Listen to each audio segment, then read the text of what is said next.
नमस्ते दोस्तों, मैं अनिर्बान देवनाथ इस वीडियो में इंडियन फुटबॉल का पास्ट, प्रेजेंट एंड फ्यूचर के बारे में बात करने वाला हूं। ऐसे मोड़ पे आज इंडियन फुटबॉल खड़ा हुआ है कि देश का सबसे बड़ा लीग इंडियन सुपर लीग होगा या नहीं, इसके ऊपर बहुत बड़ा सवाल है। 2025 में आके एक देश जिसका फुटबॉल हिस्ट्री इतना रीच है, उसके बाद भी इंडियन फुटबॉल का ये हाल, इसके लिए रिस्पॉन्सिबल कौन है? इस टॉपिक में इस वीडियो में हम लोग वही डिस्कस करने की कोशिश करेंगे। शायद आप लोगों को थोड़ा बहुत पता चले। FSDL football sports development limited Reliance backed एक कंपनी है, रिलायंस का ही एक कंपनी है, जो 2010 के 9 दिसंबर को बनाया गया था। एक डील हुआ था 9 दिसंबर को एफएसडीएल एंड एआईएफ के बीच। अगले 15 साल मतलब 2025 इस साल के 8 दिसंबर तक वो डील कवर था।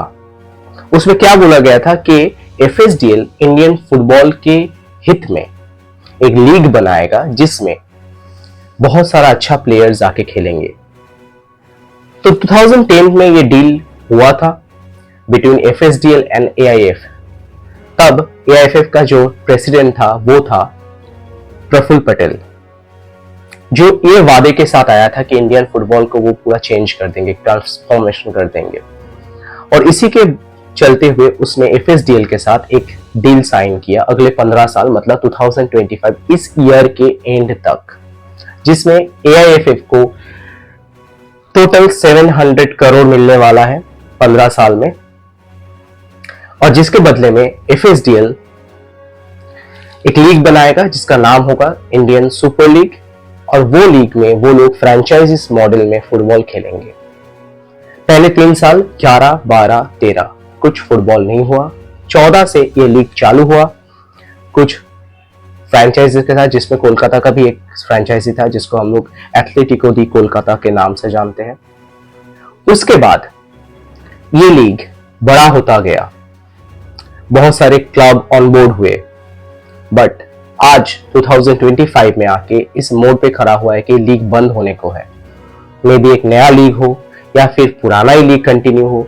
अभी जो फिलहाल आज जो इस वीडियो में बना रहा हूं तब तक ये है कि एआईएफएफ एंड एफएसडीएल के बीच में एक मीटिंग हुआ है जिसमें ये डिसाइड हुआ है कि इस साल का आईएसएल एफएसडीएल कर देगा दया करके, क्योंकि 8 दिसंबर तक ये जो डील है ये है इस साल के 8 दिसंबर तक। तो मार्च तक ये लोग इस बार के आईएसएल को कंप्लीट कर देंगे। अक्टूबर के 24 के अराउंड चालू होगा, बट अभी तक श्योर नहीं है कुछ क्या बीच में से आ जाए।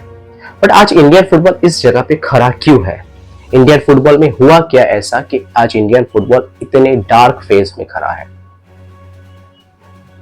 क्योंकि इसके पीछे रीजन है एआईएफएफ। एआईएफएफ जो फुटबॉल चलाता है इंडिया में या फुटबॉल कंट्रोल करता है, जैसे बीसीसीआई क्रिकेट कंट्रोल करता है, उसमें जो लोग थे वो बहुत ही अजीब और फालतू तरीके से इंडियन फुटबॉल को कंट्रोल किया है। मैं बात करता हूं पहले प्रफुल्ल पटेल की। उन्होंने इस डील को साइन करके इंडियन फुटबॉल के हित में एक बहुत बड़ा डिसीजन लिया, जो कि उस टाइम पे एक रिमार्केबल डिसीजन था। बट उसके बाद 2022 में लास्ट प्रफुल्ल पटेल अपना जो टेन्योर है वो खत्म किया, वो भी फीफा के बैन लगने की वजह से, क्योंकि कोई वोट नहीं होता था इंडिया में। इंडियन फुटबॉल सिस्टम में कोई वोटिंग नहीं चालू था, तो जिसके वजह से एक इरेगुलरिटीज था जो फीफा के नज़र में आया। तो 2022 में फीफा ने इंडिया को एक बैन नोटिस भेजा कि आप लोग अगर सही तरीके से डेमोक्रेटिक तरीके से वोट नहीं करोगे इंडियन फुटबॉल में, तो हम लोग इंडियन फुटबॉल को बैन कर देंगे फीफा के किसी भी चीज़ में से। तो उसके बाद एक वोट हुआ जिसमें कल्याण चौबे ने जीता। उसमें भी बहुत सारा सवाल है, बहुत सारा न्यूज़ मीडिया बहुत सारा चीज़ ये बात बोलते हैं कि वो वोट भी सही तरीके से नहीं हुआ था। मुझे उसमें कोई फ़र्क नहीं पड़ता, क्योंकि मैं एक फ़ैन के बेसिस पे बात करूँगा, क्योंकि मेरे पास मैच देखने का हक है, मेरे पास जज करने का या मेरे पास किसी को दोषी ठहराने का हक नहीं है। बस मैं एक पॉइंट्स उठाना चाहता हूँ। कल्याण चौबे ने जीता 2022 और 23, 24, 25 तक अभी तक वो प्रेसिडेंट है। बट उन्होंने क्या डिसीजन लिया इंडियन फुटबॉल के हित में? कुछ डिसीजन नहीं लिया। उन्होंने आके ये डिसीजन नहीं लिया कि एफएसडीएल के साथ जो डील है वो 25 के बाद कैसे होगा। एफएसडीएल के साथ डील तो इस साल को खत्म हो जाएगा, 8 दिसंबर को 15 साल हो जाएगा, 9 दिसंबर 2010 टू 8 दिसंबर 2025 तक। उसके बाद इंडियन फुटबॉल कैसे चलेगा, इसका कोई विजन इन लोगों के पास नहीं था। और अभी एफएसडीएल एक प्रपोजल दिया है कि हम लोग ईपीएल के टच में एक लीग शुरू करने वाले हैं, जिसमें जो शेयर होल्डिंग होगा, मतलब कोई कंपनी होगा जो कंपनी लीग को चलाएगा, और उस कंपनी के जो शेयर होल्डिंग होगा एआईएफएफ के पास 14%, 26% एफएसडीएल खुद के पास और 60% क्लब ओनर के पास, जो कि एक फेयर प्रपोजल था। क्योंकि जो क्लब टीम चलाते हैं उन लोगों को भी पैसा डाल के टीम लगाना पड़ता है, पैसा डाल के टीम बनाना पड़ता है, टीम चलाना है, ट्रांसपोर्ट, लॉजिस्टिक, बहुत सारा चीज़ होता है, बहुत खर्चा होता है। तो उन लोगों को भी वो पैसा रिकवर करना चाहिए ना, वरना वो लोग ज़्यादा पैसे कैसे लगाएंगे। अगर आप मानो कि आप 100 करोड़ लगाए हो तो आप चाहोगे 200 करोड़ आए, फिर आप नेक्स्ट ईयर सोचोगे ना मैं 200 करोड़ लगाता हूँ ताकि 400 करोड़ आए। तो ऐसे ही ना लीग बढ़ता है, ऐसे ना कोई बिजनेस बढ़ता है। कोई इधर तो समाज सेवा करने के लिए नहीं आया है, सभी लोग पैसा कमाने के लिए और इंडस्ट्री को बड़ा करने के लिए आए हैं। तो ऑब्वियसली क्लब ओनर के जो हित में बात है वो भी तो सोचना चाहिए, बट एआईएफएफ इसको ना कर दिया है। क्यों पता नहीं, मे बी हो सके कि वोटिंग थोड़ा पीछे आ जाए। तो अभी नया बिल के बाद ये चीज़ सामने आया है कि एआईएफएफ चाहता है कि अभी फिलहाल इस साल का आईएसएल हो, जो कि आज कोर्ट में 28 जो मैं आज रिकॉर्ड कर रहा हूँ, आज कोर्ट में इसका हियरिंग है एफएसडीएल एंड एआईएफएफ के डिस्प्यूट के बारे में। फिर भी अभी थोड़ा ग्रीन सिग्नल है कि इस साल का आईएसएल हो जाएगा, बट कब तक ऐसा चलेगा।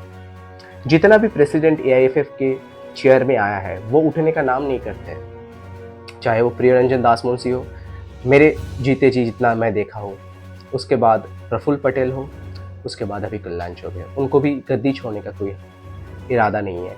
कोई इंडियन फुटबॉल को अच्छा करने के लिए कोई स्टेप नहीं लिया है। सबको अपनी गद्दी संभाल कर रखना है, चाहे वो कहीं पे भी हो, देश के एआईएफएफ में हो या किसी भी क्लब में हो। बीच में हम लोग जो फुटबॉल फैन है वो लोग पिसते हैं, हम लोगों को इमोशन के साथ खेला जाता है।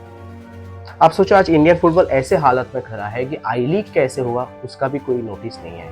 आई लीग, आईएसएल, आप लोग आईएसएल के बारे में सोच रहे हो, आई लीग की कुछ न्यूज़ नहीं है।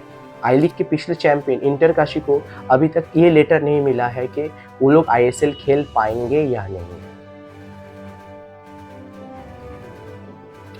इनफैक्ट उनको जो चैंपियनशिप का जो ट्रॉफी है वो तक नहीं मिला है। ऐसे घटिया सिचुएशन में इंडियन फुटबॉल खड़ा है, और ये आज से नहीं है, मैं बचपन से देखे आ रहा हूं।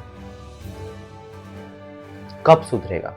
पिछले 15 साल का जो डीलिंग था, जिसको इंडियन फुटबॉल को आगे ले जाने का एक डीलिंग था, वो कहाँ है, कहाँ गया है इंडियन फुटबॉल आगे? इसके लिए रिस्पॉन्सिबल सिर्फ एक पार्टी नहीं है, इसके लिए रिस्पॉन्सिबल एआईएफएफ का जितना भी प्रेसिडेंट पिछले 15 साल में थे सब है, एफएसडीएल खुद है और ऑल स्टेक होल्डर्स है। क्यों ऐसा कोई रेगुलेटरी बॉडी नहीं है? क्यों वोटिंग नहीं होता है? कोई कॉन्स्टिट्यूशन नहीं है? आज 15 साल बाद ही सबको याद आया है कि नहीं अभी वोट होना चाहिए, अभी एक कॉन्स्टिट्यूशन होना चाहिए जिसके हिसाब से वोटिंग होगा। हम लोग फुटबॉल फैन क्या पागल है? हम लोग फुटबॉल से प्यार नहीं करते? आप लोग उस पोजीशन में हो हम लोगों की वजह से, हम लोगों के हित में काम करने के लिए। कहाँ हो रहा है काम? कुछ नहीं हो रहा है। इंडियन फुटबॉल और डार्क फ्रेश में फिर से फीफा ने नोटिस भेज दिया कल के बैन लगने वाला है। मैं फीफा को भी क्वेश्चन करता हूँ, आप एक बार बैन 2022 में एक नोटिस भेजे थे, उसके बाद 3 साल आप सो रहे थे क्या? आपको दिख नहीं रहा था कि इंडियन फुटबॉल में इतने इरेगुलरिटीज हो रहा है? अभी आपको याद आया कि कैसा चीज चल रहा है? देखो, कोई भी पॉलिटिक्स करके कुछ हासिल नहीं होने वाला है। अगर फुटबॉल को आगे बढ़ाना है तो बीसीसीआई मॉडल को लो। बीसीसीआई जैसे एक प्राइवेट एंटिटी होके इतना बड़ा एक लीग संभाला, जिसकी वजह से आज बीसीसीआई पूरा इंडिया, क्या पूरा वर्ल्ड में राज कर रहा है। क्रिकेट वर्ल्ड में इतना पैसा है बीसीसीआई के पास। एआईएफएफ के कोई भी प्रेसिडेंट या कोई भी बॉडी जो हायर बॉडी था, ये जो चेयरपर्सन था, वो लोग विजन में ही नहीं लाया पे कैसे आईएसएल को बेचा जाए, कैसे आईएसएल से पैसा कमाया जाए इंडियन फुटबॉल के हित में। पैसा नहीं आएगा तो कैसे होगा?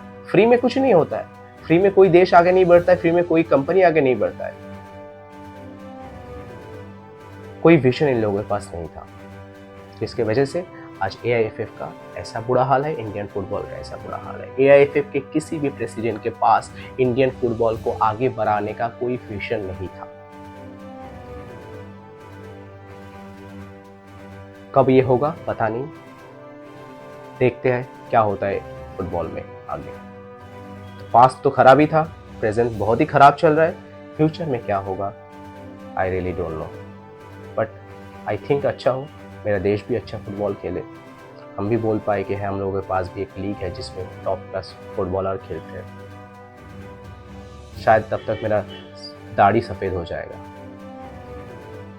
अगर इस वीडियो को अच्छा लगे तो लाइक, शेयर एंड सब्सक्राइब। आपके सब्सक्राइब करने से मेरा मोटिवेशन बढ़ेगा कि मैं ऑफ टाइम में और वीडियोस बना पाऊँ, मैचेस कवर कर पाऊँ। वीडियो देखने के लिए बहुत बहुत शुक्रिया।